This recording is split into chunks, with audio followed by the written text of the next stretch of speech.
নমস্কার, জ্ঞান সংগমে সবাইকে স্বাগত।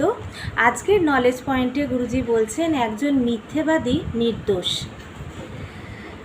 গুরুজি বলছেন আপনার বিশ্বস্ত কোনো প্রিয়জন আপনার সাথে মিথ্যে বললে আপনি তাকে ধরে ফেলেন, তখন আপনার কেমন লাগে?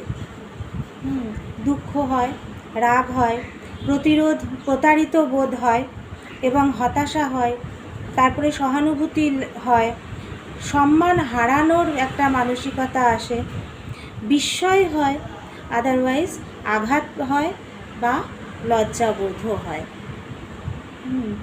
এটা কিন্তু হয় না যখন আমি দেখি যে আমার খুব প্রিয়জন কেউ আমাকে একটা কোনো মিথ্যে কথা বলছে এবং আমি সেটা বুঝতে পেরে গেলাম, তাহলে অবশ্যই এই ঘটনাগুলো আমার সাথে ঘটে। দুঃখ, রাগ, প্রতারিত বোধ, হতাশা, সহানুভূতি, সম্মান হারানো, বিস্ময়, আঘাত, লজ্জা, এই জিনিসগুলো সত্যি সত্যি হয় আমাদের জীবনে। যখন কেউ মিথ্যে বলতে গিয়ে ধরা পড়ে তখন সে ভালো মিথ্যাবাদী নয়। যদি সে ভালো মিথ্যাবাদী হতো তাহলে সে ধরা পড়তো না। সে এতটাই নির্দোষ যে ঠিকমতো মিথ্যে কথাটাও বলতে পারে না। সে মিথ্যে বলছে এবং ধরা পড়ছে। যদি সে ধরা না পড়তো তবে আপনি কিভাবে জানবেন যে সে মিথ্যেবাদী ছিল? এটাও সত্যি কথা।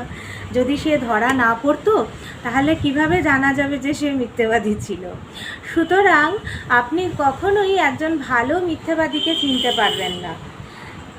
তাকে আপনি মিথ্যেবাদী বলছেন, যাকে আপনি মিথ্যেবাদী বলছেন সে ভালো মিথ্যেবাদী নয় এবং সে নির্দোষ, তাই না?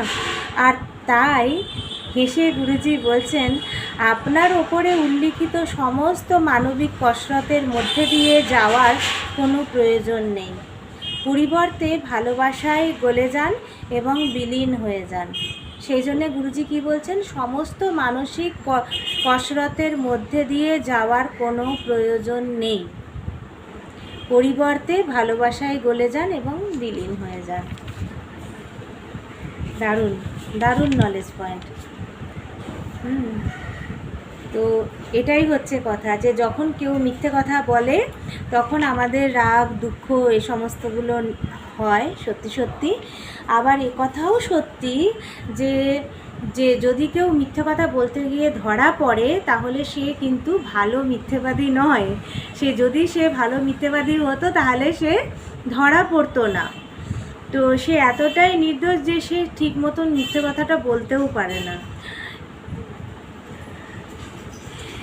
এবং বলছে আপনি কখনোই একজন ভালো মিথ্যেবাদীকে চিনতে পারবেন না। যাকে আপনি মিথ্যেবাদী বলছেন সে ভালো মিথ্যেবাদী নয়, সে নির্দোষ, তাই না? আর সেই জন্যে গুরুজি বলছেন যে সমস্ত মানসিক কসরতের মধ্যে দিয়ে যাওয়ার কোনো প্রয়োজন নেই। পরিবর্তে ভালোবাসায় গলে যান এবং বিলীন হয়ে যান। এটাই বলছেন গুরুজি। তো এই ছিল আজকের নলেজ পয়েন্ট।